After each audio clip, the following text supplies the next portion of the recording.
Hi friends, welcome to our channel. ఎంసెట్కి సంబంధించి ఒక ఇంపార్టెంట్ అప్డేట్ రావడం జరిగింది. సో ఈ రోజు నుంచి జరగాల్సిన ఫైనల్ ఫేజ్ కౌన్సిలింగ్ అనేది పోస్ట్పోన్గా ఉంది. సో ఎందుకు పోస్ట్పోన్గా ఉంది, అసలు మ్యాటర్ ఏంటి, సో మరి మళ్ళీ ఎప్పుడు ఉంటుంది అనేది వాటికి సంబంధించి పూర్తి వివరాలు అనేది ఈ వీడియోలో ఎక్స్ప్లెయిన్ చేస్తాను. సో వీడియోని ఎక్కడ స్కిప్ చేయకుండా చూడండి. అలాగే మనకి ఫేజ్ 1కి సంబంధించి ట్యూషన్ ఫీజు, అలాగే సెల్ఫ్ రిపోర్టింగ్కి సంబంధించి మనకు నిన్నటితోని కంప్లీట్ అయిపోయింది. సో మనకి వాటికి సంబంధించి డేట్స్ అనేది మళ్ళీ ఎక్స్టెండ్ చేయడం జరిగింది. సో దాన్ని మళ్ళీ ఈ రోజు వరకు ఎక్స్టెండ్ చేశారు. ట్యూషన్ ఫీజు అలాగే సెల్ఫ్ రిపోర్టింగ్ అనేది చేసుకోవడానికి మనకు టైం అయితే ఇవ్వడం జరిగింది. సో ఇంకా ఎవరైనా ఫీ పేమెంట్ కానీ సెల్ఫ్ రిపోర్టింగ్ కానీ చేయని వాళ్ళు ఉంటే సో వెంటనే సెల్ఫ్ రిపోర్టింగ్ అనేది చేయండి. ఈ రోజే లాస్ట్ డేటు. సో మనకి చూసుకున్నట్లయితే ఫైనల్ ఫేజ్కి సంబంధించి చూసుకున్నట్లయితే ఇంటర్మీడియట్లో సప్లిమెంటరీ ఎగ్జామినేషన్స్ అనేది లేకుండా మనకి అందరినీ పాస్ చేసి 35 మార్క్స్ వేసి పాస్ చేయడం జరిగింది. సో ఈ 35 మార్క్స్ వేసి పాస్ చేయడం వల్ల సో మనకి ఎంసెట్కి సంబంధించి ఇంటర్ వెయిటేజ్ అనేది ఉంటుంది కదా.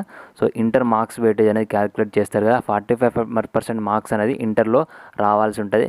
సో ఈ 35 మార్క్స్ వేసి పాస్ చేయడం వల్ల వాళ్ళందరూ 45% మార్క్స్ అనేది రాలేక మనకు ఎంసెట్లో మనకు డిస్క్వాలిఫై కావడం జరిగింది.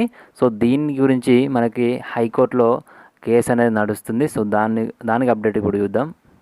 సో ఇక్కడ చూసుకున్నట్లయితే ఇంజనీరింగ్ విద్యార్థులకు గమనిక. ఇంజనీరింగ్ విద్యార్థులు రేపటి నుంచి జరగాల్సిన ఇంజనీరింగ్ 2వ విడత కౌన్సిలింగ్ ఆపాలని హైకోర్టు జేఎన్టీయూని ఆదేశించింది. ఎంసెట్కు ఇంటర్లో 45% మార్కులు ఉండాలన్న నిబంధనలను ఎత్తివేయాలనే పిటిషన్లపై కోర్టు విచారణ జరిపింది. సో సప్లిమెంటరీ నిర్వహించకుండా అందరినీ 30 మార్కులు వేశారని పిటిషనర్లు పేర్కొనగా నిబంధనలను సడలిస్తూ జీవో ఇస్తామని సో మనకి ఏజీ పేర్కొనడం జరిగింది. సో దీంతో కౌన్సిలింగ్ ఆపాలని కోర్టు ఆదేశించడం జరిగింది.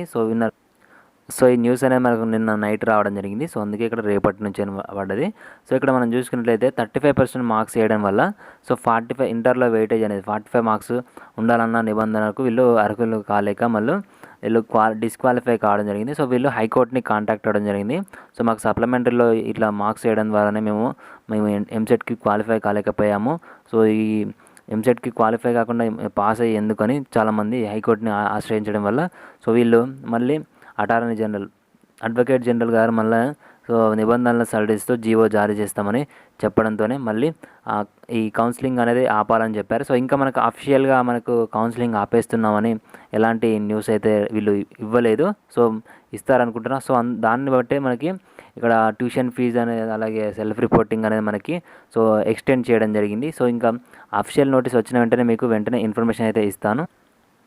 ఒకవేళ ఈ 45% మార్క్స్లు ఉండాలన్న నిబంధనలు ఎత్తివేస్తే సో మళ్ళీ వీళ్ళందరికీ కౌన్సిలింగ్ నిర్వహించే ఛాన్స్ ఉన్నది. కాబట్టి సో ఈ జీవో వచ్చిన తర్వాత మళ్ళీ కౌన్సిలింగ్కి సంబంధించి డేట్స్ అనేది అనౌన్స్ చేసే అవకాశం ఉన్నది. సో అఫీషియల్ ఇన్ఫర్మేషన్ వచ్చిన వెంటనే మీకైతే ఇన్ఫర్మేషన్ అయితే ఇస్తాను.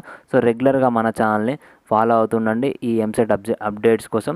సో ఎలాంటి అప్డేట్ వచ్చినా వెంటనే మీకైతే ఇన్ఫామ్ చేయడం జరుగుతుంది. అలాగే తెలంగాణలో బైపీసీకి సంబంధించి కూడా మీకు ఎక్స్ప్లెయిన్ చేయడం జరిగింది ప్రీవియస్ వీడియోలో. ఒకసారి అయితే ఆ వీడియోని చూడండి, కింద డిస్క్రిప్షన్లో ఇస్తాను. Thank you very much.